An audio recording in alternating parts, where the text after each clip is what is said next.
মুর্শিদাবাদ জেলা কান্দি শহর।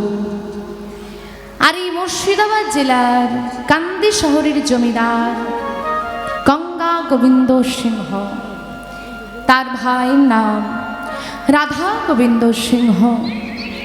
রাধা গোবিন্দ সিংহের একমাত্র পুত্র সন্তান হলেন সমগ্র জমিদারির মালিক। দুই ভাই, তাহলে দুটো ভাগ জমিদারি, কিন্তু গঙ্গা গোবিন্দ সিংহের সন্তানাদি নাই। রাধা গোবিন্দের সন্তানই হবে সমগ্র জমিদারির মালিক, তাহলে ভাগ আর হলো না, এক ভাগই রইল। তার নাম কি? প্রাণকৃষ্ণ সিংহ।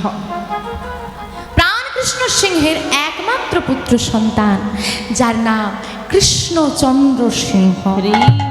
এই কৃষ্ণচন্দ্র সিংহকে দাদু গঙ্গা গোবিন্দ সিংহ আদর করে লালা বলে ডাকত। যারা বৃন্দাবনে গেছেন অবশ্যই এই শব্দটা আপনারা শুনে থাকবেন।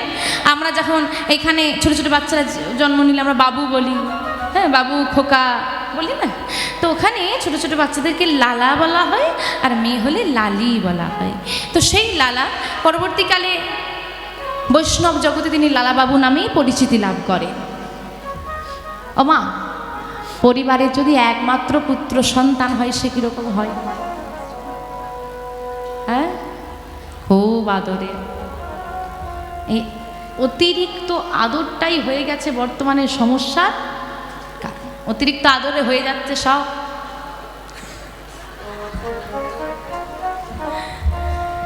আগেকার মায়েদের 5টা 6টা করে সন্তান থাকতো, মিলেমিশে থাকতে বা মিলেমিশের ব্যাপারটা বুঝতো।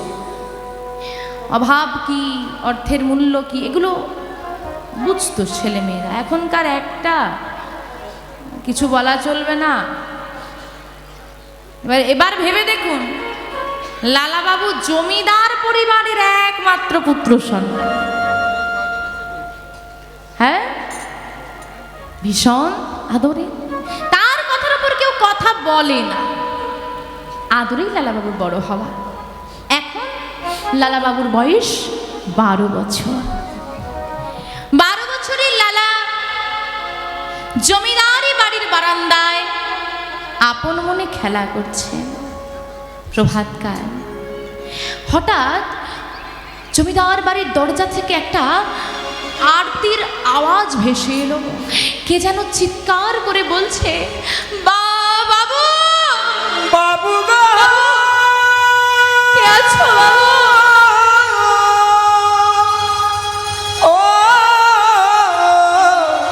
ও বাবু গো, আমায় কিছু ভিক্ষা দাও বাবু গো। কথাটা, শব্দটা শুনতে পেয়ে লালাবাবু বিন্দু মাত্র দেরি করলেন না। জমিদারি বাড়ির বারান্দা ছেড়ে দরজার সামনে ছুটে এসে দাঁড়িয়ে দেখলেন একজন ব্রাহ্মণ দাঁড়িয়ে আছেন। লালাবাবু চিৎকার করে বলে উঠলেন, কে তুমি? কি চাই তোমার? আমাদের বাড়িতে কেন এসেছো? বাবু, আমি একজন কন্যাদায়গ্রস্ত ব্রাহ্মণ, আমাকে কিছু সাহায্য করুন বাবু, আমায় কিছু সাহায্য করুন। কন্যাদায়গ্রস্ত মানে? কন্যাদায়গ্রস্ত মানে মেয়ের বিয়ে দিতে হবে। ও, তুমি তাহলে আমাদের বাড়িতে সাহায্য চাইতে এসেছো? দাঁড়াও, আমি এক্ষুনি তোমাকে সাহায্য দেব। প্রহরী, ও প্রহরী, বলুন ছোট বাবু, যা তুমি এক্ষুনি এই ব্রাহ্মণকে 1000 টাকা দান করে দাও। কত দিতে বলল? আপনাদের দরজায় ভিখারি আসে, কত করে দেন? 1 টাকা, ছোট। কিপটেমির একটা সীমা পেরিয়ে কিপটেমি করে, বলে ছোট 1 টাকা। মায়েদের চরণে নিবেদন, কোনো ভিখারি, কোনো বৈষ্ণব, কোনো ভক্ত যদি আপনাদের দরজায় আসে, ফিরিয়ে দেবেন না। আপনার যা সামর্থ্য আপনি তাই দেবেন। হয়তো সে যা চাইবে আপনি দিতে পারবেন না, কিন্তু আপনার যা সামর্থ্য আপনি দেবেন। বলা তো যায় না ভগবান কার বেশ ধারণ করে কখন কার দরজায় এসে দাঁড়ায়। হ্যাঁ, কোনো ভিখারি, কোনো বৈষ্ণব ফিরে যায়, তোমার সংসারের সৌভাগ্য সঙ্গে করে নিয়ে চলে যায়। ফিরিয়ে দিও না। আবার অনেক বাড়ি আছে আমি শুনেছি, বলে দুপুর বেলায় ভিখারি এলে ভিক্ষা দিতে নেই। হ্যাঁ বলে না, এই ভুলটা কোনোদিন করো না মা। দুপুর বেলাটা যেমন খুব ভালো সময়, খুব খারাপ সময়, এই সময় ভগবান পরীক্ষা নেয়। শুধু এটুকু বলে রাখি, যদি কোনো দিন কোনো দুপুরবেলায় ভিক্ষা চাইতে এলে তুমি তো দেবেই অবশ্যই। যদি কেউ বলে যে মা একটু জল দাও, কোনো দিন শুধু জলটা ধরিয়ে দিও না। যদি ঘরে কিছু না থাকে, একটু বাতাসা হলেও হাতে দিও, দিয়ে বলো এই জলটা তুমি সেবা করো। অনেক বাড়ি আছে, মা একটু জল দেবে, যাও যাও যাও, এখন খেতে বসেছি, এখন কিছু হবে না, যাও যাও যাও। মনে রাখবে, বড় বাড়ি সবার হয়, সবার বাড়িতে বৈষ্ণবের চরণ ধোলা পড়ে না। বড় বাড়ি হওয়ার আগে বড় মন করো, যেন তোমার ওই ছোট কুড়ে ঘরটাও ধন্য হয়। এখন যদি আমি সবাইকে বলি, ওমা দরজায় যে আসবে লালাবাবু 1000 টাকা করে দিয়েছে, তোমরাও দেবে, দেবে তো? বলে কীর্তনিয়ার মাথা খারাপ আছে, আমাদের সামর্থ্য নাই, পরিষ্কার কথা, দিতে আমরা সক্ষম নয়। তাহলে ভেবে দেখো 2025 সালে দাঁড়িয়ে যদি আমাদের 1000 টাকা করে দান করার সামর্থ্য না থাকে, আজ থেকে 250 বছর আগে একটা 12 বছরের ছেলে 1000 টাকা দান করলো, মানে আমাকে ভাবতে হবে তার আর্থিক অবস্থা কেমন ছিল। আজ থেকে 250 বছর আগে লালাবাবুর পারিবারিক আয় ছিল বছরে আনুমানিক 52,36,000 টাকা, যেটা বর্তমানে দাঁড়িয়ে প্রায় পরিবারের এখনো পর্যন্ত নেই। সেই পরিবারের সন্তান লালাবাবু। প্রহরী এসে দাঁড়ালেন লালাবাবুর পিতা প্রাণকৃষ্ণ সিংহ মহাশয়ের কাছে। বাবু, দরজায় একজন কন্যাদায়গ্রস্ত ব্রাহ্মণ এসেছেন, তাকে ছোট বাবু 1000 টাকা দিতে বলেছে। কি? কত টাকা? আগে আগে 1000 টাকা। রোজগার তো করে না, অর্থের মূল্য বুঝবে কি করে? জমিদার বাড়ির ছেলে, অভাব তো কোনোদিন চোখে দেখেনি, কথাও দিয়ে দিয়েছে, এখন কি আর করা যাবে? যা যা গিয়ে দিয়ে যা। এই শোন, বলুন বাবু, দিয়ে তো দিবি, সঙ্গে লালাকে এটাও শুনিয়ে দিবি, যতদিন না রোজগার করতে পারবে তার যেন দেওয়ার বাসনা না জাগে। রোজগার না করলে অর্থের মূল্য সে কোনোদিন বুঝবে না। যা গিয়ে বলে দে। এত অহংকার, অহংকার পতনের মূল কারণ। সূচনা হলো লালাবাবুর পিতার পতন। 1000 টাকা দান করা হলো ব্রাহ্মণকে। ব্রাহ্মণ খুশি হয়ে বলছে, বাবা তোমাকে তো আমি প্রণাম করতে পারবো না, দুহাত ভরে তোমাকে আশীর্বাদ করি, জীবনে তোমার কৃষ্ণ কৃপা হোক, তোমার গোবিন্দ কৃপা হোক, তোমার কৃষ্ণ দর্শন হোক বাবা। হাসি। ব্রাহ্মণ চলে গেল। প্রহরী বলে উঠল, ছোট বাবু, আপনার পিতা আপনাকে বলে দিতে বলেছে, যতদিন না আপনি রোজগার করতে পারবেন দেওয়ার বাসনা যেন আপনার না জাগে। আপনি তো রোজগার করেন না, আপনি অর্থের মূল্যটা বুঝবেন না। কি? সামান্য 1000 টাকার জন্য এত বড় কথা বললো আমার পিতা? ছি ছি ছি। দান তো করার কর্তব্য আমার নয়, দান করবেন তিনি যিনি জমিদার হয়েছেন। তার কর্তব্য যাতে তার জমিদারিতে কেউ না কষ্টে থাকে সেটা দেখা। আর তিনি সামান্য 1000 টাকার জন্য নিজের পুত্রকে এমন কথা বললেন। যাও তুমিও গিয়ে বলে দাও প্রহরী, যে পিতা তার সন্তানকেই এত অর্থের অহংকার দেখায় তাকে আমি পিতা বলে মানি না। সঙ্গে এটাও বলে দেবে, যতদিন না আমি রোজগার করতে পারছি আমি দেওয়ার বাসনা আর কোনোদিন প্রকাশ করব না। সঙ্গে এটাও বলে দাও, যার এত বড় জমিদারি, এত বড় বাড়ি, কিন্তু মনটাই এত ছোট, তার ঘরে আমি আর থাকবো না। বড় বাড়ি তো কি হয়েছে, মন ছোট তো, থাকবো না। তাই বাড়ি নয় মন বড় করো। এদিকে প্রহরী বলতে যাচ্ছে জমিদার বাবুকে, আর লালা ছুটতে ছুটতে জমিদারি বাড়ি ছুটে বেরিয়ে যাচ্ছে। লালা বাবুর পিতা সেদিন বলেছিলেন, প্রহরীর কথা শুনে, প্রহরী তো কাঁদছে, বা ছোট বাবু চলে যাচ্ছে, আপনি রক্ষা করুন। শোন, বাইরের জগৎটাও এখনো চেনে না, অভাব কি জানে, কি জিনিস জানে না। ও যা, পরের দিন দেখবি ঘুরে বাড়ি আসছে, ও যাবে কোথায়।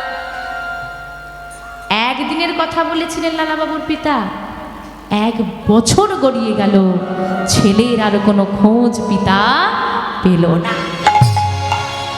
এইবার পিতার অনুশোচনা, ভুল আমি করেছি, খোঁজ করো। তখন লালাবাবু কোথায়? বর্ধমান জেলায়।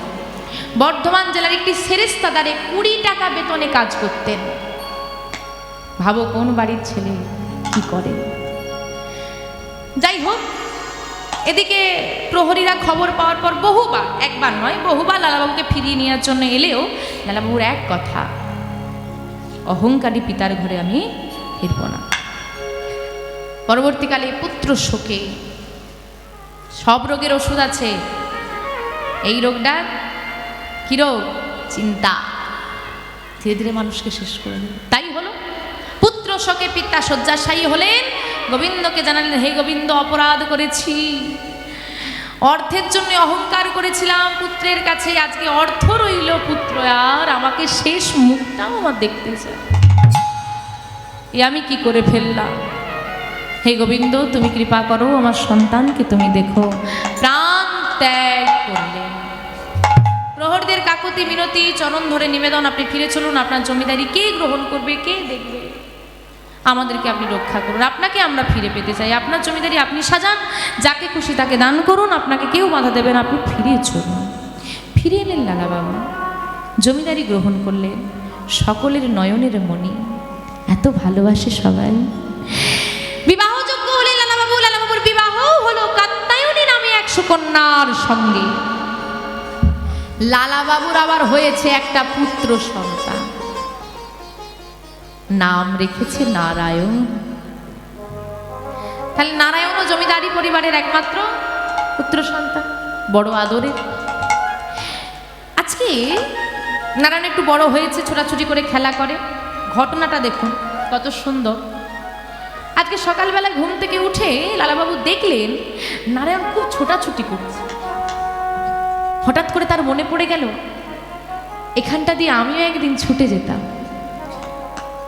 আমাকেও ধরার জন্য প্রহরীরা পেছন পেছন ছুটত। আমার পিতার অহংকার এত সুন্দর শৈশবকালটাকে নষ্ট করে দিল। এই কথাটা মনে পড়া মাত্র মনটা ভীষণ বিবর্ণ হয়ে গেছে। তাই তিনি হাঁটতে হাঁটতে ধীরে ধীরে এত বছর পর সেই বারান্দায় এলেন। বারান্দায় এসে বসলেন, আর বসে বসে চিন্তা করছেন, এই সেই প্রভাতকাল, এই সেই বারান্দা, যে বারান্দা আমাকে আমার জীবনের শৈশবকাল থেকে বঞ্চিত করেছিল। আর এই বারান্দায় যখন আমি খেলা করছিলাম, একজন চিৎকার করেছিল, কি বলে? যেই না ওই চিৎকারটার কথা, ওই ডাকটার কথা লালাবাবুর মনে পড়েছে। চিন্তা যা, বাস্তব তা। দরজার সামনে এসে চিৎকার করে বলে উঠল একজন, বাবু, বাবু গো! কে আছো বাবু?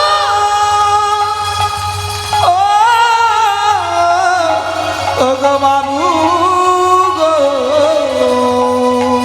ও গো বাবু গো,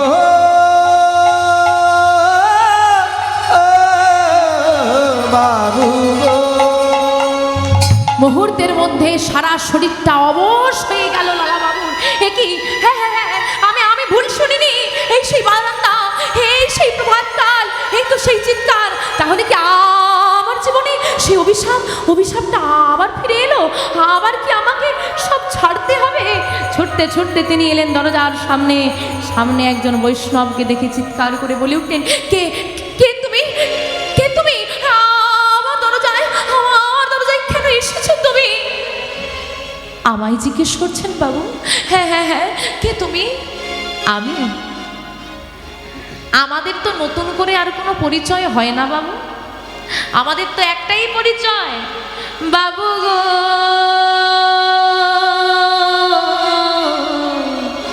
আমি আমি হলাম দিন ভিখারি। বাবু গো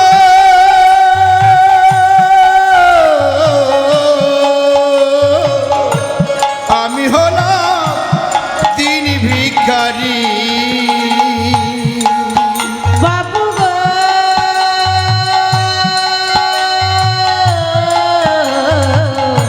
আমি হলাম দিন ভিখারি। তুমি ভিক্ষা করো? আচ্ছা একটা কথা বলো তো, ভিক্ষা করে কি করো? যা পাও নিয়ে গিয়ে স্ত্রী পুত্র পরিজন পিতামাতার সেবা দাও বুঝি? না না না, তাহলে কি করো তুমি? আমার তো স্ত্রী পুত্র পিতামাতা কেউ নেই, কেউ নেই যখন ভিক্ষা করো কেন? কেউ নেই, আমার একজন ঘরে আছে। একজন? কে একজন? কে জানো? আমার ঘরেই আছে গিরিধারী।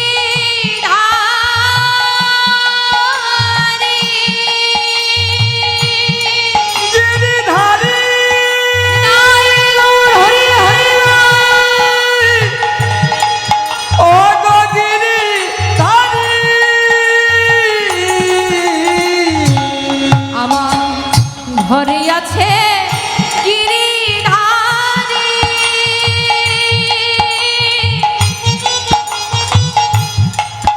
আমি তার লাগি ভিক্ষা করি। আমার ঘরে আছে গিরিধারী।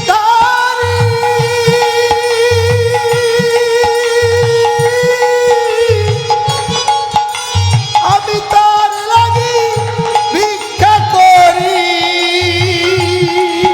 তারপর কি করো? তারপর তারে সেবা দিয়ে পাই গো প্রসাদ। সেবা দিয়ে পাই গো প্রসাদ। সেবা দিয়ে পাই গো প্রসাদ। সেবা দিয়ে পাই গো প্রসাদ। এই তো আমার রীতি।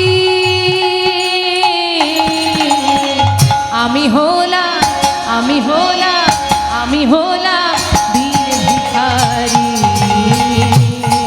বাবু গো আমি হলাম দিন ভিখারি। বাবু গো আমি হলাম দিন ভিখারি।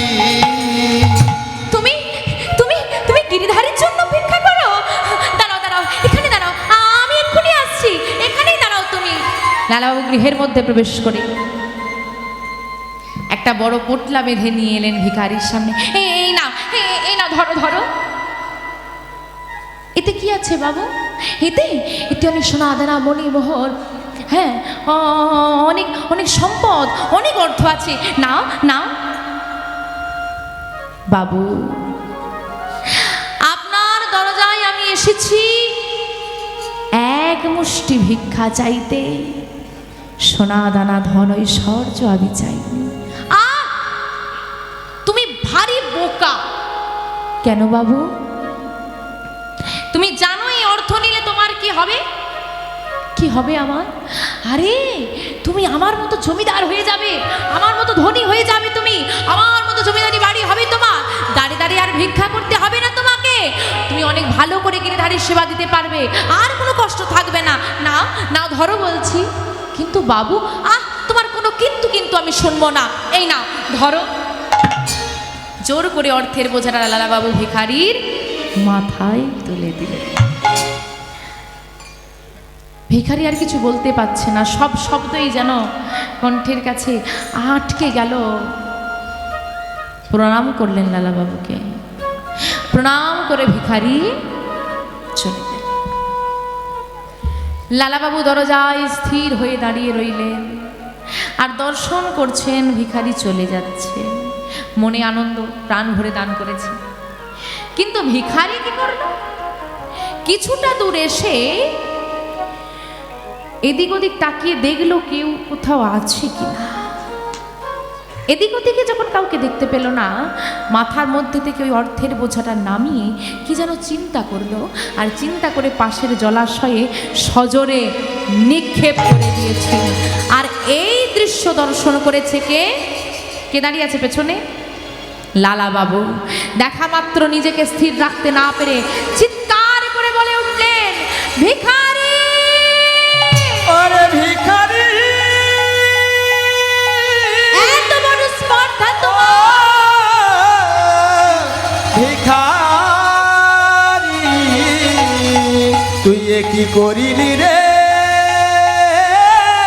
ও ভিখারি, এ তুমি কি করলে?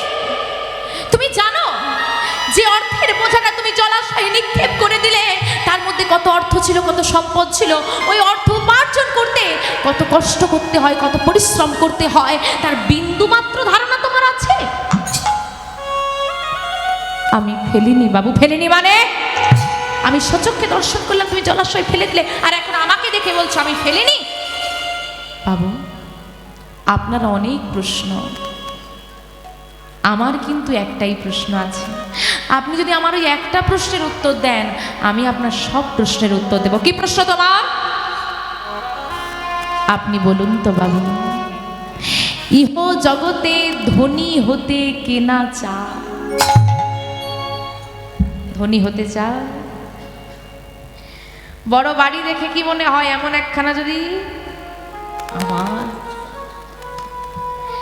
রোদে ভিজে রোদে ঘেমে বর্ষায় ভিজে যখন অফিস যেতে হয়, পাশের প্রাইভেট কারটা দেখে মনে হয় আমার যদি একটা থাকতো, কে আর এই বৃষ্টিতে ভিজত। মা যখন অলংকার আদিতে সেজে অনুষ্ঠান বাড়ি আসে, দেখে দেখে মনে হয় আমারও যদি স্বামী চাকরি করত, আমিও করতাম। একটা কথা বিশ্বাস করবে বাবু,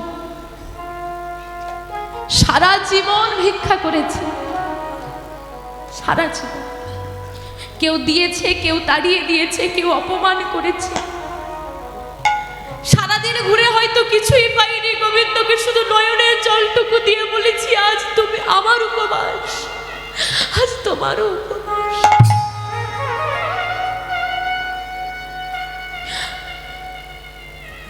কোনদিন তবুও কারো অর্থ দেখে, কারো দামি কোনো বস্তু দেখে জীবনে একদিনের জন্য আমার মনে এই বাসনা আসেনি যদি ওটা আমি পেতাম, কোনোদিন আসেনি। কিন্তু আজ জানি না কি হয়ে গেল, তুমি যখন অর্থের বোঝাটা আমার মাথায় তুলে দিলে বাবু, মুহূর্তের মধ্যে আমারও যেন মনে হলো আমিও যদি ধনী হয়ে যাই কত আনন্দ হবে। কোন ভাবনা এলো আবার জানি না, তাই আমিও তো পরম আনন্দে তোমার দেওয়া অর্থের বোঝা মাথায় তুলে নিয়ে চলে যাচ্ছি। হঠাৎ করে কে যেন পাশ থেকে ডেকে বলল, ওরে ভিখারি! আরে ভিখারি,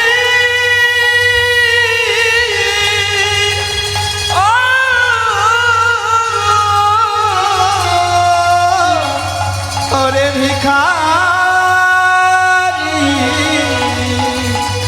ভিখারি রে, ও ভিখারি। এ কি করলি তুই? ভক্তির বোঝা নামিয়ে দিয়ে অর্থের বোঝা মাথায় তুলে নিলি? ওরে, তুইও আবার লালার মতো ধনী হতে চাস? তুইও কি আবার জমিদার হতে চাস? ওরে ভিখারি, দরজায় দরজায় ভিক্ষা করে তুই যা পাস তাই নিস, আমার সেবা দিস। যেদিন তুই কিছু পাস না, নয়নে জলে নিবেদন করিস, আমি তাই গ্রহণ করি। কিন্তু ওরে,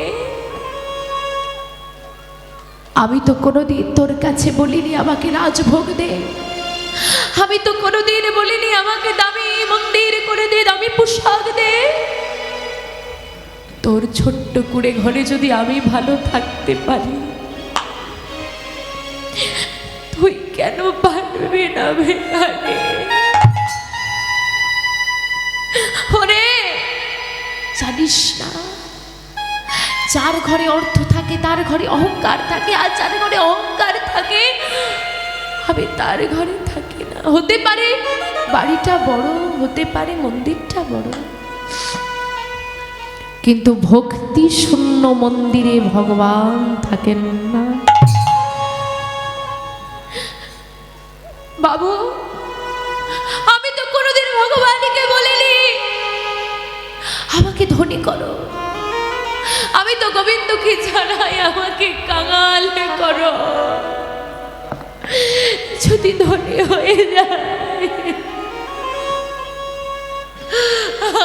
আমি যদি ধনী হয়ে যাই তোমায় ভুলে যাব। আমায় কাঙাল করে রাখো, চির কাঙাল করে রাখো। বাবু বিশ্বাস করো, আমি ধনী ভিখারি নই গো বাবু, আমি ধনী ভিখারি নই। আমি ধনী ভিখারি নই গো বাবু, ধনী ভিখারি নই। ধনে ভিখারি নই গো বাবু, ধনে ভিখারি নই।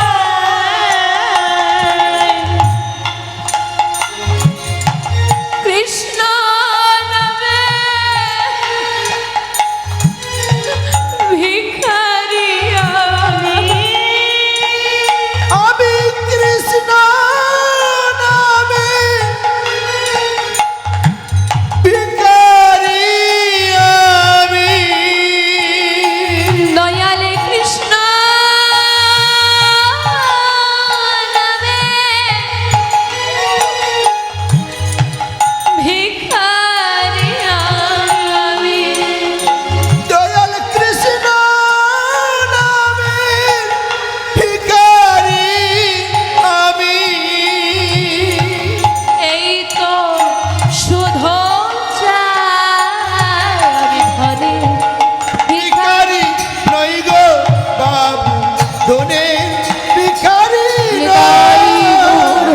ধনে ভিখারি নই গো বাবু, ধনে ভিখারি নই।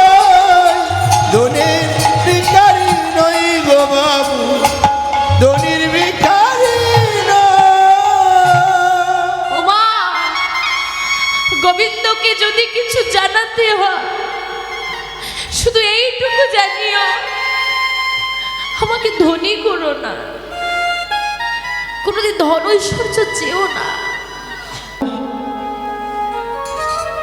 কিছু মনে করো না, তুমি তো জমিদার,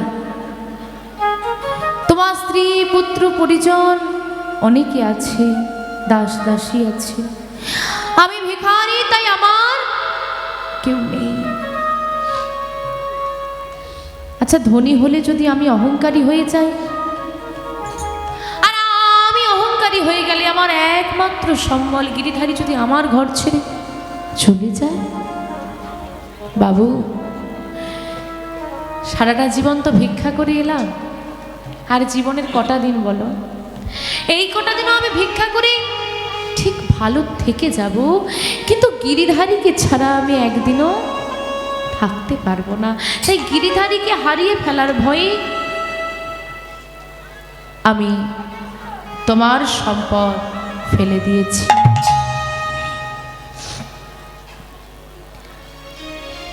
এদিকে ভিখারি তো চলে গেল,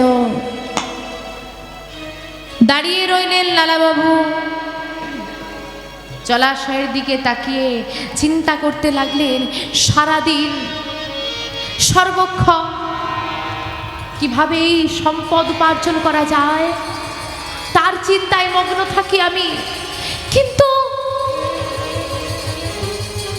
ওই ভিখারি কি এমন সম্পদ পেয়েছে যে আমার এত দামি সম্পদ জলে ফেলে দিতেও তার দ্বিধা হলো না। ভগবানের লীলা। বাবা, এক ভিখারি এসেছিল যে লালাবাবুকে জমিদারি ছাড়া করেছিলেন, আর এক ভিখারি এলো যে লালাবাবুর মনটাকে জমিদারি ছাড়া করে দিল। লালাবাবু ফিরে এলেন জমিদারিতে, কিন্তু মন ফিরল না। ইতিমধ্যেই আরেকটি দুর্ঘটনা ঘটে গেল। কিছুদিনের মধ্যেই একটি দুঃসংবাদ এসে পৌঁছে গেল লালাবাবুর দরজায়। কি দুঃসংবাদ?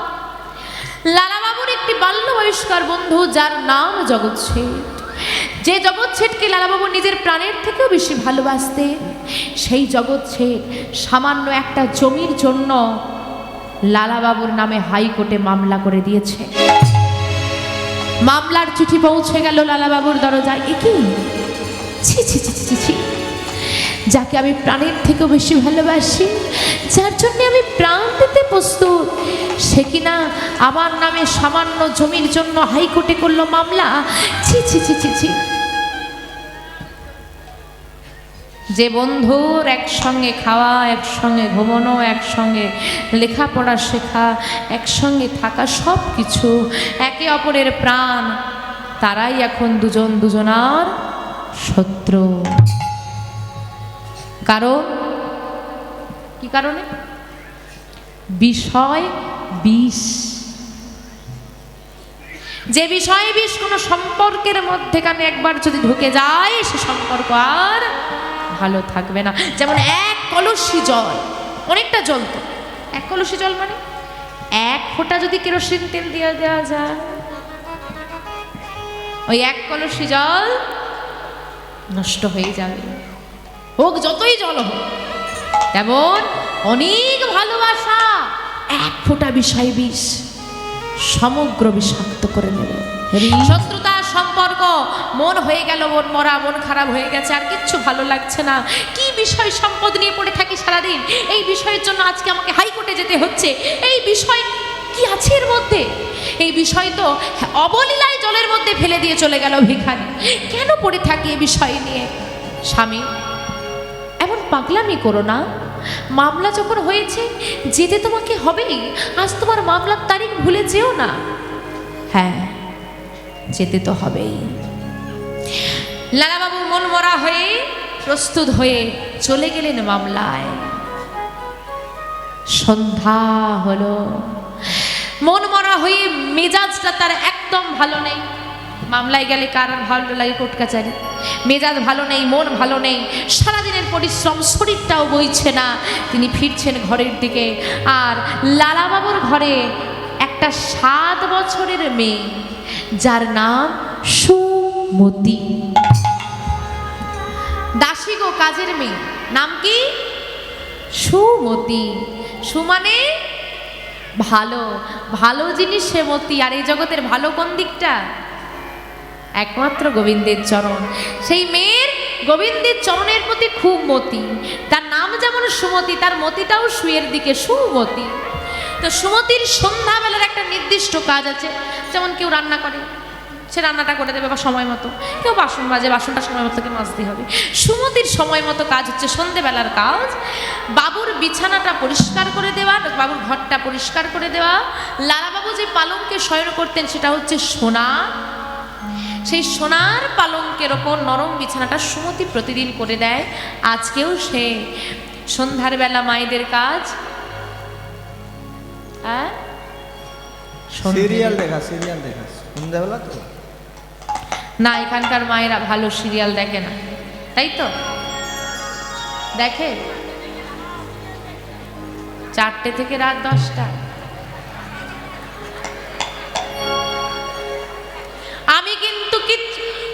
আমি বাবাদেরকে বলছি, যারা বাবারা এখানে রয়েছেন, আমার কিন্তু কোনো দোষ নেই, আমি একদম নির্দোষ। আমি কিন্তু মায়েদেরকে খুব ভালো বলেছি, ভালো। এখানকার মায়েরা সিরিয়াল দেখে না, মায়েরাই বলছে 4টে থেকে 10টা। আমার কোনো দোষ নেই।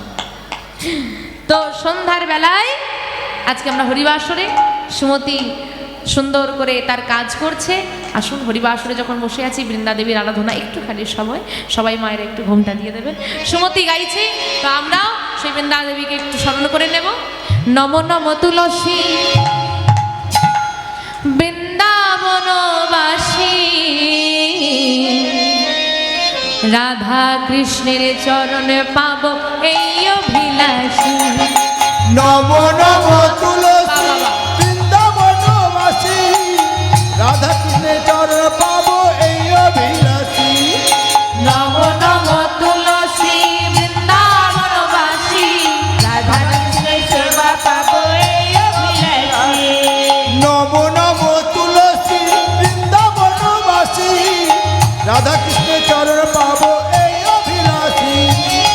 যে তোমার শরণ লয় তার বাঞ্ছা পূর্ণ হয়, এ তোমার শরণ লয় তার বাঞ্ছা পূর্ণ হয়। যে তোমার শরণ লয় তার বাঞ্ছা পূর্ণ হয়। যে তোমার শরণ লয় তার বাঞ্ছা পূর্ণ হয়। কৃপা করে করো তারে বৃন্দাবনবাসী।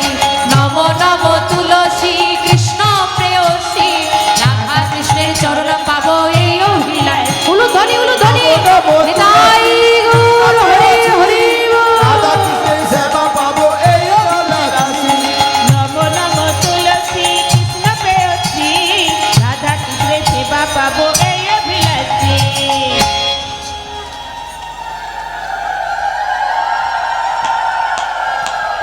হরি বল হরি বল হরি বল।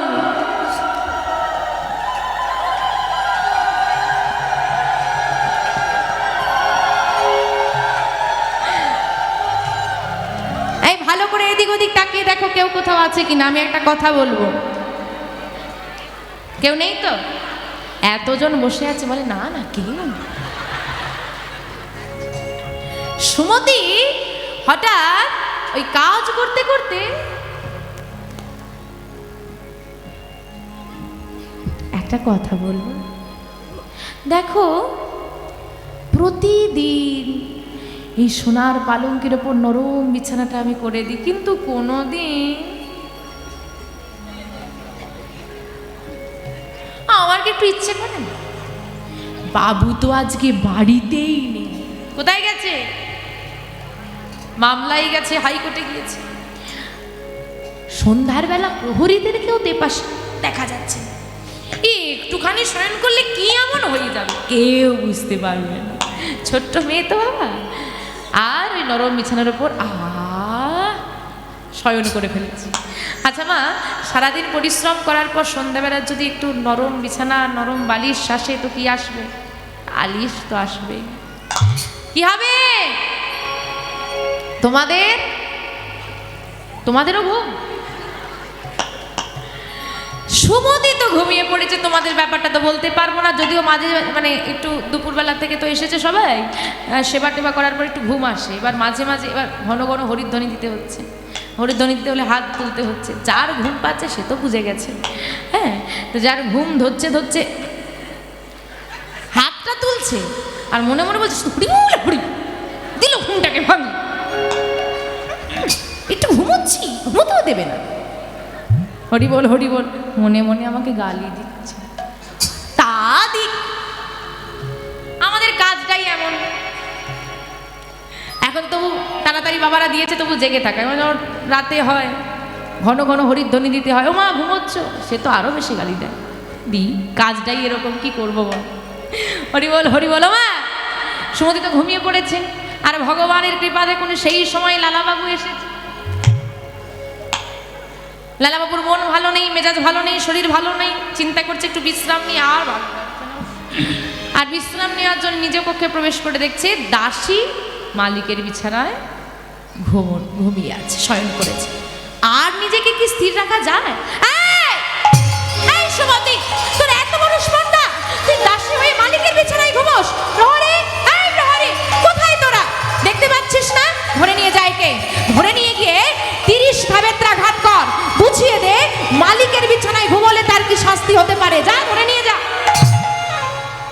প্রহরীরা এবার চিন্তা করছে আমরা হয়তো কাজে ফাঁকি দিয়েছি, এবার তো ধরবে। প্রহরীরা ছুটতে ছুটতে আসছে। সুমতির ঘুম ভেঙেছে।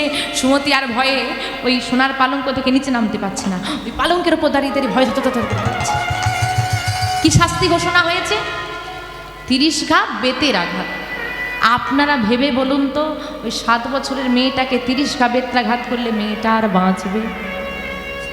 শাস্তি তো ঘোষণা হয়ে গেল, তার কথা কেউ ভাবে?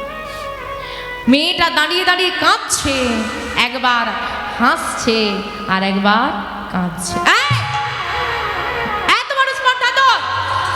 আমি তোকে শাস্তি দিলাম, তুই অপরাধ করেছিস, আর তুই একবার হাসছিস একবার কাঁদছিস, আমার সঙ্গে মস্করা করছিস। না না না বাবু, আমি তোমার সঙ্গে মজা করছি না। মজা করছিস না? মজা যদি না করিস বল তুই হাসলি কেন? কিরে বল তুই হাসলি কেন? বাবু, আপনি আমার মালিক, আমি আপনার দাসী। তুমি অন্যায় করো আর ন্যায় করো। তুমি যদি কারোর সঙ্গে ন্যায় করো, সে যদি তোমার সঙ্গে অন্যায় করে, যে তোমার সঙ্গে অন্যায় করলো, কেউ তুমি তার সঙ্গে অন্যায় না করলেও কেউ একজন আসবে তার সঙ্গে একই ঘটনা ঘটিয়ে দিয়ে চলে যাবে। ভগবানের খাতার হিসেবে কোনো ফাঁকি চলে না। তুমি ভালো কর্ম করলেও সেটা তুমি ফেরত পাবে, তুমি খারাপ কর্ম করলেও সেটা ফেরত পাবে। তুমি যার সঙ্গে করলে সে তোমাকে ফেরত না দিলেও কেউ না কেউ আসবে তোমাকে ফেরত দেবে। এটা ভগবানের হিসেব। দেখো না বাবু, সত্যি তো আমি দাসী। দাসী হয়ে কি মালিকের বিছানায় ঘুমানো যায়? আমি তো ঘুমিয়ে অপরাধ করেছি, তাই না? আর অপরাধ করলাম আর সঙ্গে সঙ্গে তার শাস্তি হয়ে গেল 30 গাবেত্রাঘাত। তা দেখো দেখো হিসেবটা কি সুন্দর, বিচারটা কত সুন্দর, তাই তো আমি হেসেছি। আহা, বেশ গুছিয়ে কথা বলতে পারিস তো। হ্যাঁ, এইটুকু মেয়ে হলে কি হবে? তা না হয় আমি বুঝলাম তুই এই কারণে হাসলি।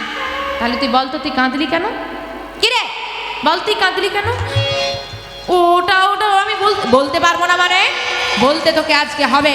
বল তুই কাঁদলি কেন? বল তুই কাঁদলি কেন? কাঁদলি কেন? কাঁদলি কেন? কাঁদলি কেন? বল বল ও সুমতি, কাঁদলি কেন? বল বল ও সুমতি, কাঁদলি কেন? বল বল ও সুমতি, কাঁদলি কেন? আমি বলতে পারবো না, বলতে তোকে আজকে হবে। তুই হাসলি কেন বলতে পারবি, কাঁদলি কেন বলতে পারবি না? বল বল তুই কাঁদলি কেন? বাবু, আমি যদি আমার কান্নার কারণটা বলি তুমি কেঁদে ফেলবে না তো? আমি যদি আমার চোখে জল আসার কারণটা বলে দিই তোমার চোখে জল এসে যাবে না তো? না না না, আমি কাঁদবো না। বল তুই কাঁদলি কেন? আপনি আমার মালিক, আমি আপনার দাসী। আর দাসী হয়ে মালিকের বিছানায় 10 মিনিট ঘুমালাম বলে আপনি আমার মালিক হয়ে আমাকে 30 গাবেত্রাঘাতে শাস্তি দিয়ে দিলেন। আপনি তো আমার মালিক। আপনি কি জগতের সবার মালিক? সবার মালিক না, সবার মালিক ওপরে বসে আছেন যিনি পরম দয়াময় শ্রী গোবিন্দ, তিনি সব দেখছেন। বাহ, তাহলে বাবু এই সোনার পালঙ্কে আমি 10 মিনিট ঘুমালাম বলে আপনি আমার মালিক হয়ে যদি আপনাকে 30 গাবেত্রাঘাতে শাস্তি দেন, আপনি সারা জীবন এই সোনার পালঙ্কটাই শয়ন করে আসছেন। 10 মিনিট শোয়ার শাস্তি যদি 30 গাবেত্রাঘাত হয়, তাহলে আপনি সারা জীবন শয়ন করেছেন। তাহলে আপনার মালিক আপনার জন্য কত গাবেত্রাঘাত সাজিয়ে রেখেছে, এটা ভেবেই আমি কেঁদে ফেলেছি। নিতাই গৌর হরি হরি হরি বল। কি বললি তুই? কি বললি? আমার মালিক? হ্যাঁ হ্যাঁ হ্যাঁ, আমি তোর মালিক হয়ে যদি তোকে শাস্তি দিই, আমার মালিকও তো আমার জন্য শাস্তি তুলে রেখেছে। ওরে সুমতি, ওরে সুমতি, তুই আমার চেতনা ফিরিয়ে দিলি রে মা। শোন শোন, কে বললো তুই আমার দাসী? না না না, তুই আমার দাসী নয়, তুই আমার মেয়ে, তুই আমার মা। বল বল আমায় বাবা বল, আমায় বাবা বলে ডাক। বাবু? না না না, বাবু নয়, বাবু নয়, বাবা বল। বাবা? বাবা? হ্যাঁ হ্যাঁ হ্যাঁ, আমি তোর বাবা আর তুই আমার মেয়ে। আর তোর বাবা হয়ে এই আমি তোর মাথায় হাত দিয়ে প্রতিজ্ঞা করলাম, না না ঘুমাবো না পালঙ্কেতে।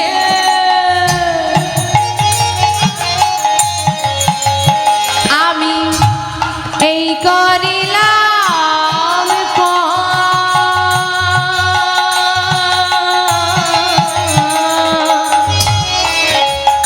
না না ঘুমাবো না, হরি বল হরি বল হরি বল। এই পালঙ্ক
সারা জীবনের মতো পরিত্যাগ হলো লালাবাবুর অহংকারের স্বর্ণ পালঙ্ক।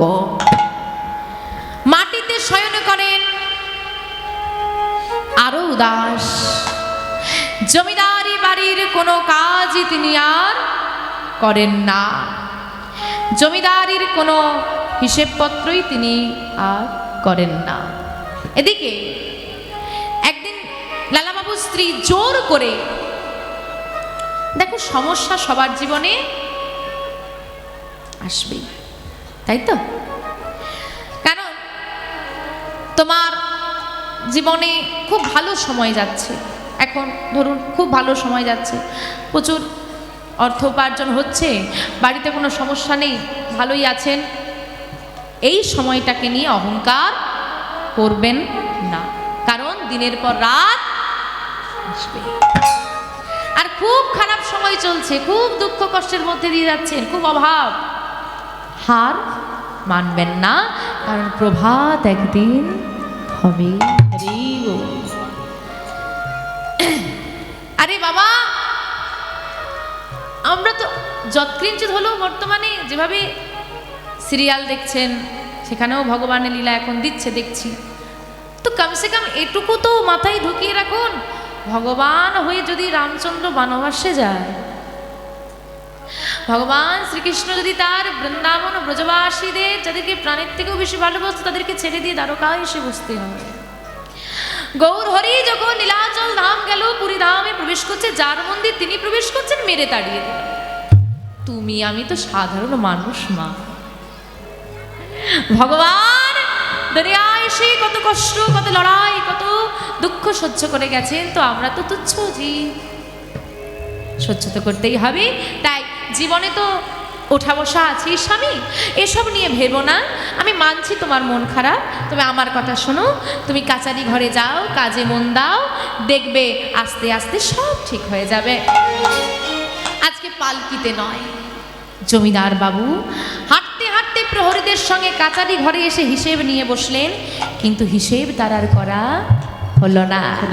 সংসারের হিসেবের সময় তো শেষ হয়ে এসেছে। প্রহরী, আমার ভালো লাগছে না, এই হিসেবপত্র আমার দ্বারা আর হবে না, তাই চলো না আমি ফিরে যাই। ফিরে যাবেন বাবু? হ্যাঁ চল। তিনি হাঁটতে হাঁটতে আবার বাড়ির দিকে ফিরছেন। বিকেল হয়ে গেছে, আর বিকেলবেলায় একটা সুন্দর পরিবেশ তৈরি হয়, আপনারা সবাই জানেন, অনেকে হাঁটতে বেরোন, তো সেই সুন্দর পরিবেশটা লালাবাবুরও খুব ভালো লাগছে। হাঁটতে হাঁটতে ফিরছেন, পথের ধারে একটা রজক কন্যা, রজক মানে ধোপা, ধোপাদের একটা মেয়ে, 5 বছর বয়স, ছোট্ট মেয়ে, সে মিষ্টি গলায় তার বাবাকে ডাকছে, বাবা, ও বাবা, বাবা কোথায় গেলে তুমি? ও বাবা, তোমায় দেখতেই পাচ্ছি না বাবা। হ্যাঁ, ভালো লাগে না, কখন ধরে বাবাকে খুঁজছি। আর মিষ্টি মেয়েটার মিষ্টি গলাটা শুনে লালাবাবু তাকিয়ে দিচ্ছে, বা ভারী মিষ্টি তো মেয়েটা। তাকিয়ে আছে, পথ দিয়ে যাচ্ছেন উনি, আর মেয়েটা ছোটাছুটি করতে করতে হঠাৎ বৃক্ষতলে বসে থাকা একজন ব্যক্তির কাছে এসে বলছে, ও বাবা, তুমি এখানে বসে আছো? আর আমি কখন থেকে যে তোমাকে ডাকছি, শুনতে পাচ্ছ না? একবার সাড়া দিতে পারছো না তুমি? ও বাবা, মা তো বলে পাঠালো আমায়, বেলা যে বয়ে যায়, বাসনায় আগুন দেবে না। থমকে দাঁড়ালেন লালাবাবু। বাসনা মানে কলা গাছের খসা যেটা শুকনো হয়ে ছেড়ে ছেড়ে পড়ে যায়, এটাকে বাসনা বলে। এখন আমরা জামা কাপড় পরিষ্কার করলে সার্ফ সাবান ব্যবহার করি, আজ থেকে 250 বছর আগে ছিল না। ওই কলা গাছের খসাটাকে নিয়ে এসে শুকনো করে পুড়িয়ে ছাই দিয়ে জামা কাপড় পরিষ্কার হবে। ধোপাদের কাজ জামা কাপড় পরিষ্কার করা। তাই এই কথাটার মূল ভাব হলো যে কলা খসাগুলোই আগুন দাও, ছাই হলে জামা কাপড়টা পরিষ্কার হয়। মেয়েটা এটা বলতে চেয়েছে, কিন্তু যার যেমন ভাব আর তার তেমন লাভ। লালাবাবুর শ্রুতিমূলে কথাটা বাজলো, বেলা যে বয়ে যায়, বাসনায় আগুন দেবে না, বাসনায় আগুন দেবে না। বয়স কত? 40 হয়েছে, 50 তো পেরোলো, এখনো গাড়ি আমার, ছেলে আমার, মেয়ে আমার, তাহলে বলবে কবে হে গোবিন্দ তুমি আমার? দর্পণ মানে দর্পণের সামনে গিয়ে দাঁড়াবে, দাঁড়িয়ে একা দর্পণে যাকে দেখতে পাবে তাকে জিজ্ঞেস করবে 20 বছর আগে সেই যুবকটা কোথায় গেল রে। জিজ্ঞেস করবে যে সুন্দর যুবতীটা একদিন এই আয়নার সামনে এসে দাঁড়াতো নিজেকে দেখার জন্য, সেই যুবতীটা গেল কোথায়। উত্তর আসবে সময় ফুরিয়ে এলো। তাকিয়ে দেখো বেলা বইয়ে যা,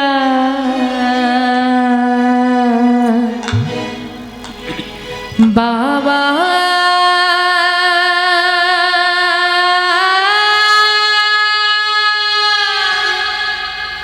বেলা বইয়ে যা।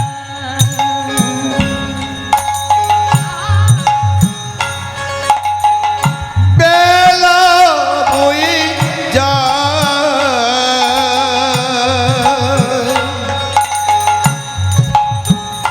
বাবা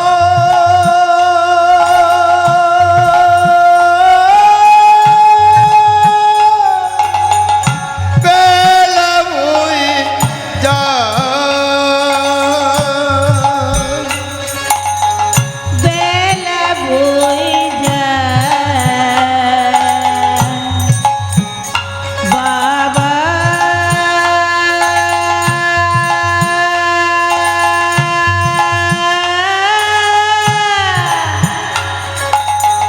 বেলা বয়ে যায়।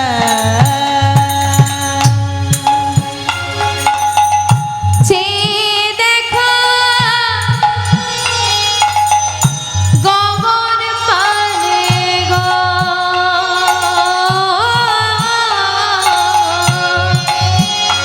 একবার চেয়ে দেখো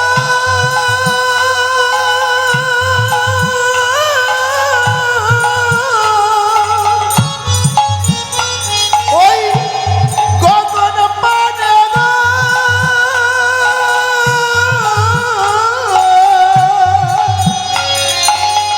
চেয়ে দেখো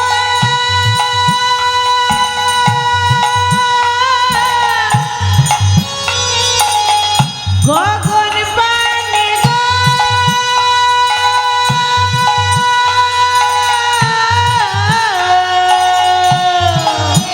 বাবা রবি ডুবে যায়। বেলা বয়ে যায় হরি হরি বল, হরি বল। বাবা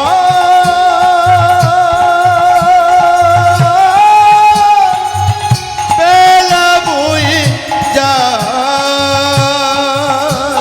ওরে বিধি রে বেলা বয়ে যায়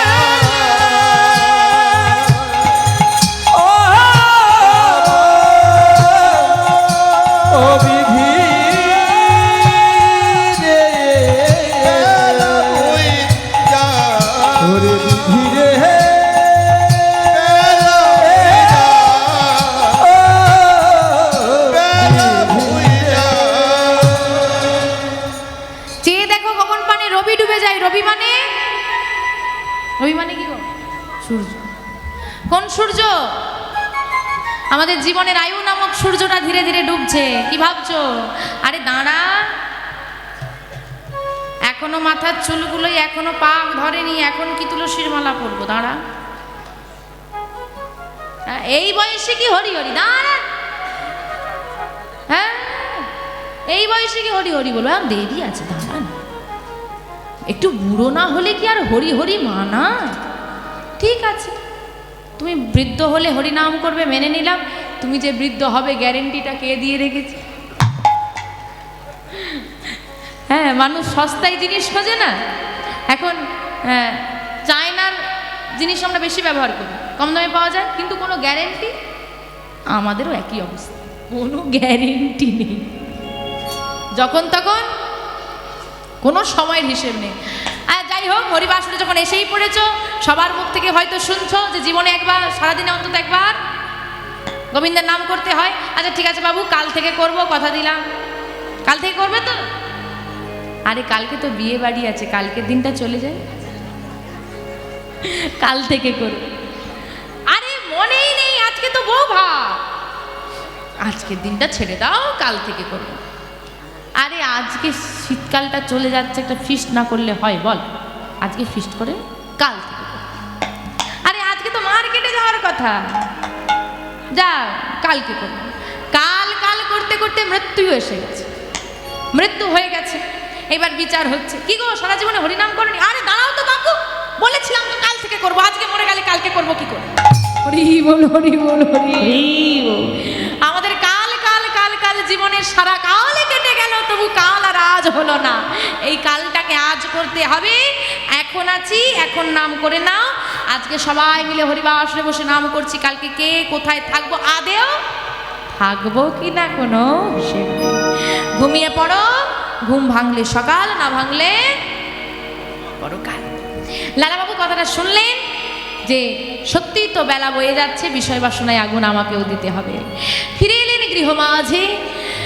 এদিকে সন্ধ্যা পেরিয়ে রাত্রি, রাত্রি পেরিয়ে গভীর রাত্রি, সবাই ঘুমিয়ে গেল। সমগ্র জমিদারি বাড়ি নিস্তব্ধ হয়ে গেল। লালাবাবুর নয়নে নিদ্রা নাই। কি করব আমি, কি করব আমি? কে যেন পাশ থেকে সাড়া দিয়ে বলল, লালা এখনো বিষয় বাসনা ত্যাগ করে বা, এতদিন তো জমিদার হয়ে বাঁচলি, এতদিন তো পরিবারের জন্য বাঁচলি, এবার না হয় নিজের জন্য বাঁচ, এবার না হয় পরপারে রাস্তাটা করে নে, এবার না হয় বিষয় বাসনায় আগুন দিয়ে ভক্তির বাসনা কর। বেশ, সিদ্ধান্ত চূড়ান্ত আর নয়। জমিদারি বেশ পরিত্যাগ করে গেরুয়া বসন পরিধারে, কিন্তু যাব তো গোবিন্দ সেবায়, কিন্তু গোবিন্দ সেবায় যেতে হলে তো অনুমতি নিতে হয়। অনুমতিটা নেব কার? কার অনুমতি?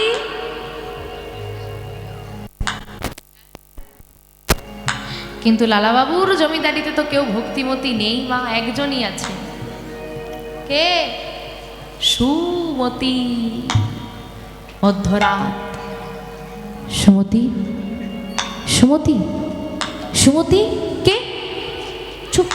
আমি? তুমি এত রাতে? বাবা তোকে একটা কথা জানাতে এলাম। কি কথা বাবা? আমি বৃন্দাবন চলে যাচ্ছি। কেন? আমি কৃষ্ণ দর্শনে যাব বৃন্দাবন। বাবা তুমি আর কাউকে জানাবে না? না, সংসারকে জানিয়ে গেলে সংসার যেতে দেবে না। কিন্তু বাবা তোমার জমিদারি রইল সব, এই জমিদারি আমি না থাকলে কেউ ঠিক না ঠিক চালিয়ে নেবে, কিন্তু গোবিন্দের পরপারের সংসারে আমি ছাড়া আমার উপকার কেউ করতে পারবে না। আজকে আপনি অসুস্থ, আপনি রন্ধন করছেন না, কেউ না কেউ ঠিক করে নেবে, খাওয়ার ব্যবস্থা হয়ে যাবে, কিন্তু পরপারে তোমার যাওয়ার ব্যবস্থাটা তুমি ছাড়া আর কেউ করতে পারবে না। তা যেটা তোমার, তুমি ছাড়াও যে কাজটা হয়ে যাবে সেটাতে একটু কম গুরুত্ব দাও, যেটা তুমি ছাড়া আর কেউ করতে পারবে না সেটা করবে। তাই সুমতি আমি আসি। বাবা সৎ পথে গেলে কখনো কাউকে বাধা দিতে নেই, আমি কেমন করে দেব? শুধু তোমার চরণে নিবেদন। এই হতভাগিনী তো কোনোদিন ওই বৃন্দাবনে যাওয়া হলো না, তুমি বৃন্দাবনে গিয়ে তোমার গিরিধারীর সঙ্গে দেখা হলে আমার প্রণামটা তাকে জানিয়ে দিও বাবা, আমার প্রণামটা তাকে জানিয়ে দিও। বেশ, সুমতির থেকে বিদায় নিয়ে চলে যাচ্ছেন লালাবাবু। মধ্যরাত্রে মুর্শিদাবাদ ছেড়ে ছুটতে ছুটতে চললেন বৃন্দাবন। তাবা লালাবাবু চলেছেন বৃন্দাবনে, তা লালাবাবু যাক নাকি? তোমরা যাবে? সবাই যাবে তো? কারা কারা বৃন্দাবন যাবে না একটু হাতটা তোলো।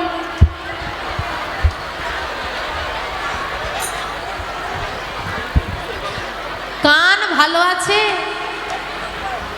সব চাদরে চাপা দিয়ে দিয়েছে বা ঠিক মতো শুনতে পাচ্ছে না।